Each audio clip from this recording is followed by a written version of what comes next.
After 7 seasons and 7 playoff appearances, including one Western Conference Finals run, the then face of the Nuggets franchise, Carmelo Anthony, requested a trade, starting the second part of his career in New York and sending the team that drafted him back to the drawing board.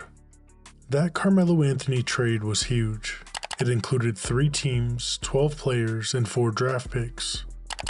For a couple of years following that trade, the Nuggets undertook the total underdog mentality, working with the pieces they had, playing young lineups but still competing, with Danilo Gallinari, Kenneth Faried, Ty Lawson, Wilson Chandler, and later Andre Iguodala being the standout names for the team. Those years included a surprise 57-win season and a 3 seed in 2013, but following a round 1 playoff loss, a Nuggets rebuild was inevitable.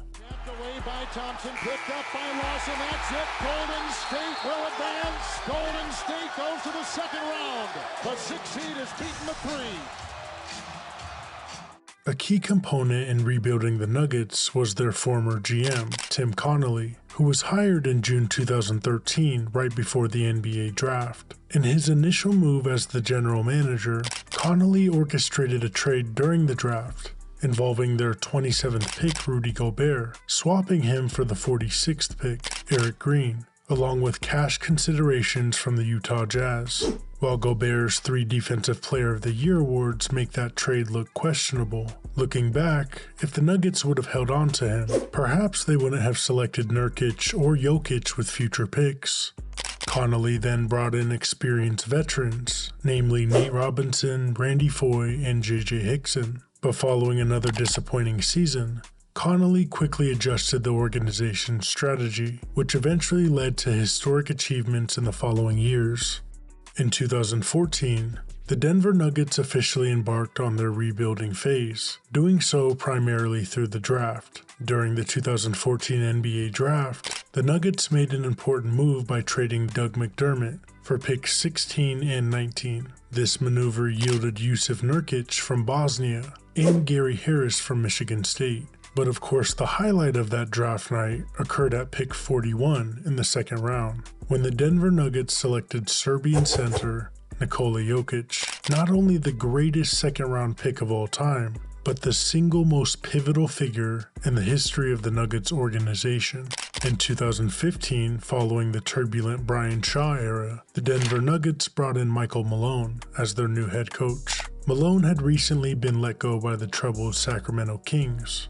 The next phase of the Nuggets' reconstruction involves securing a point guard, and with the 7th pick in the 2015 NBA draft, they chose Emmanuel Mudiay. Mudiay had decided to forego college at SMU in favor of playing in China. Unfortunately, Mudiay's career with the Nuggets didn't work out. He was immediately given a starting role, but fell short of expectations, and 2.5 years later he was traded. The 2016 NBA draft marked yet another pivotal moment in reshaping the Nuggets franchise. For the second year in a row, they held the 7th pick, a pick previously acquired from the Carmelo Anthony trade. And despite drafting a guard in the year prior, the Nuggets selected Jamal Murray.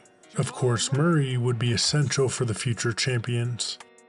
The 2017 NBA draft was disastrous for the Nuggets. Despite a good pick in the second round with Monte Morris, the Nuggets initially held the 13th pick, but executed a trade after selecting Donovan Mitchell, trading him for the 24th pick and Trey Lyles. They chose Tyler Lydon with their new pick, whose NBA career consisted of just 26 games. That offseason, the Nuggets also signed Paul Millsap to a 3-year deal.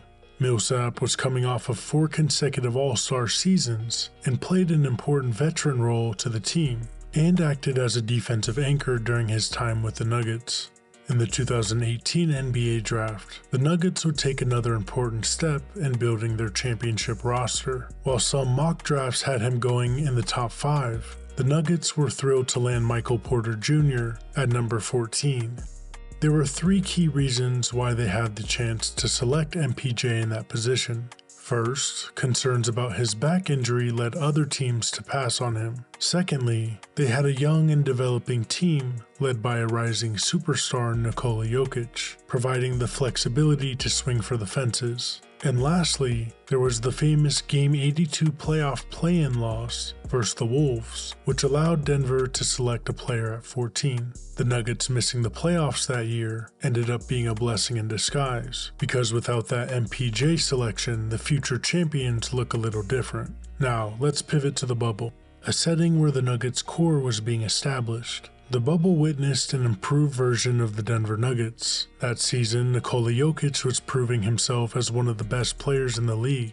Jamal Murray convincingly embraced his role as the second option, while Michael Porter Jr. showed flashes of potential and dynamic play, elevating the Nuggets from being a strong playoff team to a genuine title contender. Overcoming not one, but two 3-1 deficits in that playoff run showcased the Nuggets' toughness and resilience, highlighting their potential as a team.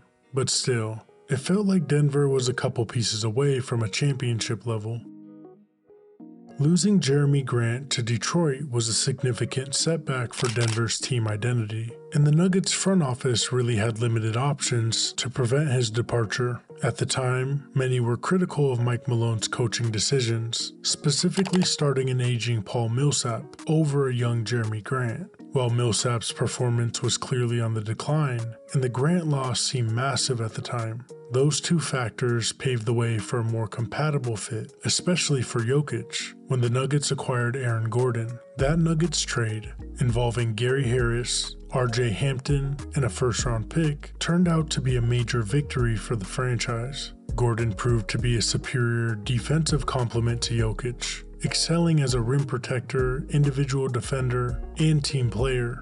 Additionally, Gordon embraced an offensive role that Grant might not have been willing or able to adopt. The Nuggets were trending upward following the acquisition of Aaron Gordon, going on an 8-game winning streak following the trade. But just 10 games after gaining Gordon, Jamal Murray suffered an ACL tear against the Warriors that would take him out for the rest of the season, and the entirety of the season that followed. The misfortune of injury struck in Denver again when MPJ suffered a season-ending injury at the start of the 21-22 season, leaving Jokic on the floor without two of his starting teammates. But even without those key components, Jokic's 27.1 points per game, 7.9 assists per game, and 13.8 rebounds per game earned him his second MVP award and a 6th seed in the Western Conference. But still, the Nuggets were just out of reach of that championship level. The offseason before the championship run included the final additions the team needed. Tim Connolly, the executive behind the majority of the roster moves, moved on, and Calvin Booth took over, making two hugely important offseason moves for the Nuggets. First, the Nuggets selected recent NCAA champion Christian Braun with the 21st pick. And second, they signed free agent Bruce Brown on a 2-year deal with a player option. Bruce Brown proved to be huge for the Nuggets all year, especially in the playoffs, where he neared 30 minutes per game. And Christian Braun acted as an important rotation player, also having key moments during that championship run. The Nuggets championship marked a victory for a long-suffering fan base that had endured years of disrespect. Even throughout that season, the lack of appreciation for Jokic reached unprecedented levels. Jokic had a season arguably more impressive than his previous 2 MVP seasons, and the Nuggets captured the 1st seed in the West. That season also exemplified the success of patient team building through the draft. While Jokic undoubtedly played a critical role, their championship run showed the importance of teams resisting the urge to rush their rebuilding efforts. The offseason following the championship for the Nuggets also showed their confidence in the team they've built. While they lost Bruce Brown to the Pacers, the Nuggets drafted 3 new players and are expected to rely on Christian Braun and Reggie Jackson to fill in the gaps. And so far, it's working. In the first 4 games of the 23-24 season, the Nuggets look as good as ever. Do you think they can repeat a championship this year? How long will they remain in the league as contenders?